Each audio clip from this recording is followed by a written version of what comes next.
Lord आप सभी को जय मसीह की स्वागत करते हैं यीशु के मीठे और पवित्र नामों में। मेरे प्रिय भाई बहनों, यदि आप सचमुच आज परमेश्वर के वचन को सुनते हैं, विश्वास करते हैं, तो परमेश्वर आपके जीवन में मदद करेगा, सहायता करेगा। जैसे आप प्रभु के वचन को सुनते हैं, नीति वचन 4:18 में लिखा है,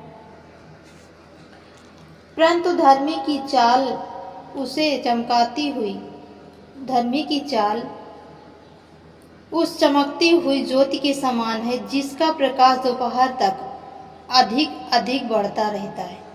जैसे दोपहर होती है तो अधिक से अधिक तापमान बढ़ता है, उसी प्रकार जो धर्मी होते हैं जब वो चलते हैं तो जो उनके यानी उनके जो चाल, जो चलन, जो करेक्टर होता है, उस करेक्टर के द्वारा उनके जीवन में वो चमक आती है। जिस प्रकार दोपहर में अधिक से अधिक प्रकाश होता है, उसी प्रकार उनके जीवन में होगा। 19वां पढ़ेंगे, दुष्ट का मार्ग घोर अंधकार रयम है, वह नहीं जानते कि वे किस से ठोकर खाते हैं। दुष्ट लोगों का मार्ग ऐसा है कि वो नहीं जान पाते हैं कि वो किस बात के कारण, किस विपत्ति में वो फंसते हैं, किस से वो ठोकर खाकर गिरते हैं। आगे देखेंगे 20, हे मेरे पुत्र, मेरे वचन ध्यान धर कर सुन और अपने कान मेरी बातों पर लगा। प्रभु का वचन कहता है, हे मेरे पुत्र, मेरे वचन ध्यान धर कर सुन और अपना कान किसकी ओर लगा? मेरी बातों पर लगा। 21 वचन पढ़ेंगे, इनको अपने आंखों की ओट न होने दे, वरन अपने मन में धारण कर।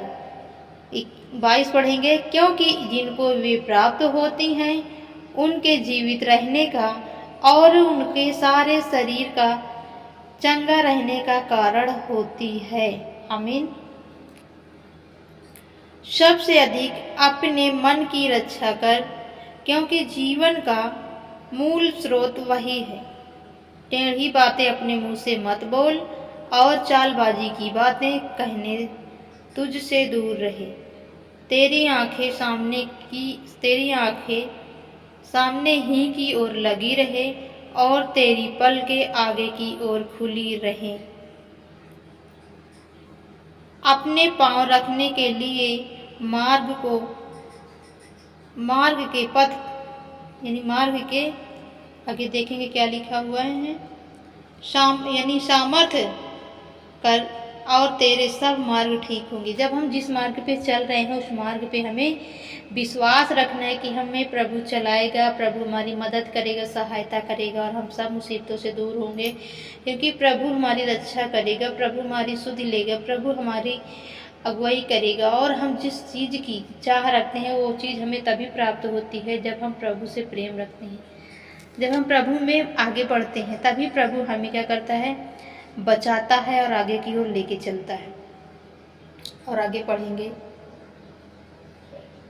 और डांटने वाले का कैसा तिरस्कार किया है तेरा। मैं अपने अगुओं की बात ना मानी और अपने सिखाने वाले की ओर ध्यान ना लगाया। जैसे आज हमें जो शिक्षा मिलती है, जो ज्ञान मिलता है, हम उस पर मन नहीं लगाते हैं, उसको सुनते हैं और अनसुनी कर देते हैं, तभी हम विपत्ति में फंसते हैं, तभी हम दुख में जाते हैं, तभी हमारे जीवन में वो क्लेश, वो संकट, वो मुसीबतें आती हैं, जिनसे हमें हमारा अगुआ या हमारा आत्मिक पिता या हमारी जो सुध लेता है, जैसे एक पिता होता है। आगे पढ़ेंगे, ना तो दाहिनी ओर मुड़ना और ना बाईं ओर, अपने पाँव को बुराई के मार्ग पर चलने से हटा ले। आमीन। हमें अपने पाँव को बुराई की मार्ग से चलने से क्या करना है? हटाना है, ताकि हम प्रभु के वचन के अनुसार जीवन जी सकें और हम अपने जीवन में जो बुरी बातें हैं, जो बुरी कल्पनाएं हैं, उनसे क्या हो जाएं? दूर हो जाएं, ताकि प्रभु हमारे जीवन में हमारे विवेक को सुरक्षित रखे। क्योंकि हे मेरे पुत्र, मेरी बुद्धि की बातें ध्यान दे, मेरी समझ की ओर कान लगा, जिससे तेरा विवेक सुरक्षित रहे और तू ज्ञान के वचन को थामे रहा।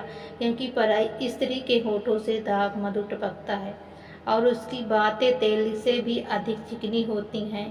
परंतु आज यदि हम विश्वास के साथ प्रभु में हैं, तो हम सारी बुराइयों से, सारी समस्याओं से बचेंगे और व्यभिचार से बचेंगे। जो आज लोग बहुत से ऐसे भाई बहन हैं व्यभिचार में फंसे हैं, वो सब पाप में जा रहे हैं। यदि आप प्रभु में हैं, प्रभु को ग्रहण कर चुके, तो आप व्यभिचार के विरुद्ध रहें, उससे दूर रहें, बुराई से बचें और पराई स्त्रियों से दूर रहें, प्रभु से प्रेम रखें, प्रभु से रिश्ता बनाएं, प्रभु आपको छुड़ाएगा। आमीन।